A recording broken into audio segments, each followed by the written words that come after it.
So hello everyone, I am Ritika. As you all know, so आज हम पढ़ेंगे pol science का चैप्टर नंबर 3 का इलेक्शन एंड रिप्रेजेंटेशन का पार्ट 2। फर्स्ट पार्ट मैं बना चुकी हूँ, आप लोग देख लीजिएगा। सबसे पहले आप सब्सक्राइब कर दीजिए अगर आप लोगों ने इस चैनल को सब्सक्राइब नहीं किया है तो। And reservation of constituency, that means निर्वाचन क्षेत्रों का आरक्षण। अब इसके अंदर क्या होता है कि जो रिजर्वेशन होती है, एज यू ऑल नो, ठीक है, आरक्षण मिलता है।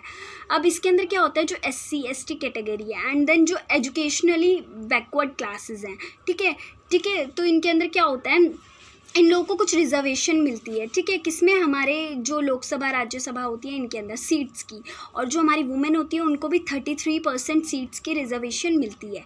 और अगर हम बात करें SC एंड ST की पॉपुलेशन के हिसाब से मिलती है। ठीक है, जो SC एंड ST को जो मिलती है रिजर्वेशन, वो उन्हें कैसे मिलती है, उस जगह की अगर हम देखें पॉपुलेशन के हिसाब से रिजर्वेशन मिलती है। एंड देन सेकेंड है, अब है हमारा सेपरेट इलेक्टोरेट। इसमें क्या होता है, पृथक निर्वाचन मंडल।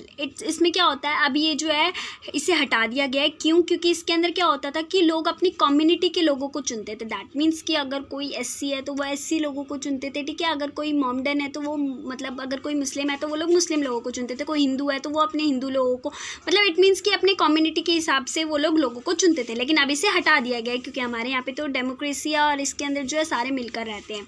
देन सेकेंड है हमारा वुमेन रिप्रेजेंटेशन। अब वुमेन रिप्रेजेंटेशन से मतलब है स्त्री प्रतिनिधित्व। इसके अंदर क्या होता है कि हमारी जो वुमेन है लोकसभा के अंदर और स्टेट असेंबलीज जो होती है हमारी, उनके अंदर उसे 10% जो है छूट दी गई है कि जो वुमेन्स होंगी 10% सीट्स किन के लिए है, वो वुमेन्स के लिए है। मतलब 10% वहाँ पे वुमेन्स होती हैं। एंड जो सीट्स हमारी लेजिस्लेटिव असेंबलीज़ हैं उनके अंदर, जिसके अंदर MLA वगैरह बैठते हैं ये सब लोग, ठीक है, तो ये 50% सीट्स जो हैं वो वुमेन को मिलती है इसके अंदर, और 10% वुमेन्स होती हैं लोकसभा एंड स्टेट असेंबलीज़ में।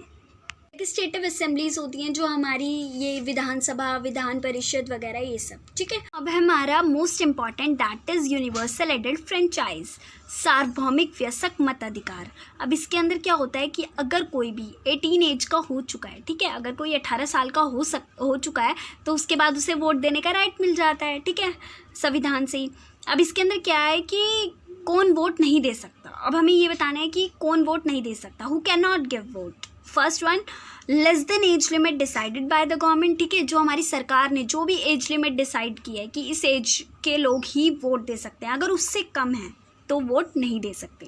Then second, non Indians. अब नॉन इंडियंस इट मीन्स कि जो लोग भारतीय नहीं हैं वो लोग वोट क्यों देंगे यहाँ पे, ठीक है, वो लोग वोट नहीं दे सकते। Then third one is mentally abnormal. अगर कोई पागल है, ठीक है, तो अब वो वोट तो नहीं दे सकता क्योंकि वो बिल्कुल सही जने को वोट नहीं देगा, तो इस वजह से उन लोगों को अलाउ नहीं होता।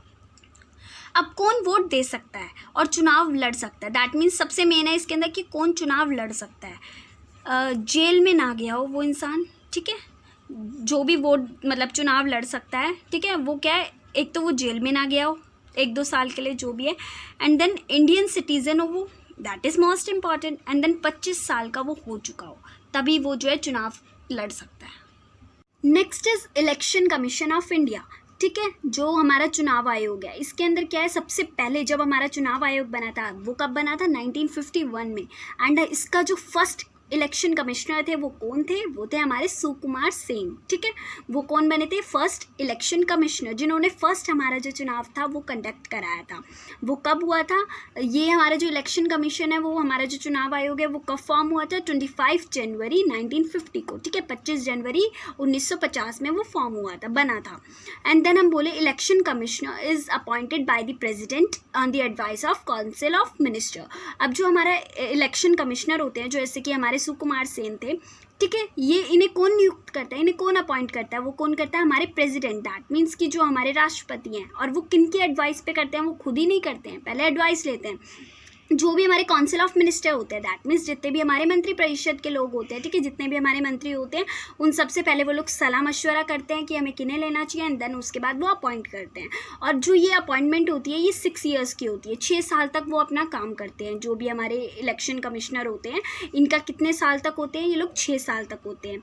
ठीक है, can be remove by president, और ये जो है, ये प्रेसिडेंट जो है इन्हें रिमूव भी कर सकता है। ठीक है, अगर इनसे भी अगर कुछ पता चलता है कि इन्होंने कोई घपला किया है, कुछ ऐसी चीज़ की है, तो इन्हें जो है रिमूव भी कर सकते हैं। ठीक है, और इसके लिए क्या होता है, राज्यसभा में बात होती है, और राज्यसभा में अगर लोग बोल देते हैं देन इनको जो है प्रेसिडेंट रिमूव कर देता है। Next is work of election commission. ठीक है, अब इसका क्या काम होता है हमारे चुनाव आयोग का, कि निष्पक्ष चुनाव कराए। इट मीन्स कि ये इलेक्शन ऐसा कराए जिसमें कोई चीटिंग ना हो। ठीक है, विदाउट चीटिंग हो हमारे जो भी इलेक्शंस है। ठीक है, और इसके अंदर क्या होता है कि एक तो ये है कि इसके अंदर कोई चीटिंग नहीं होनी चाहिए, एंड देन जितनी भी फॉर्मेलिटीज़ होती हैं, ठीक है, कि कब जो डेट है हमारे चुनाव की, किस डेट को हमारा चुनाव होना है। ठीक है, एंड देन किन लोगों को, जो भी प्रतिनिधि होते हैं, जो भी लोग वो मतलब आते हैं चुनाव लड़ने के लिए, उनकी लिस्ट जारी करना, एंड देन जो लोग वोट देंगे उन लोगों की लिस्ट जारी करना। ठीक है, जिस जगह पे चुनाव होंगे उस जगह को डिसाइड करना, ये सब काम जो है इस स्टार्टिंग, और जो है पूरी जगहों को डिसाइड करना, ये सब काम किनके होते हैं, चुनाव आयोग के, इलेक्शन कमीशन के। ओके।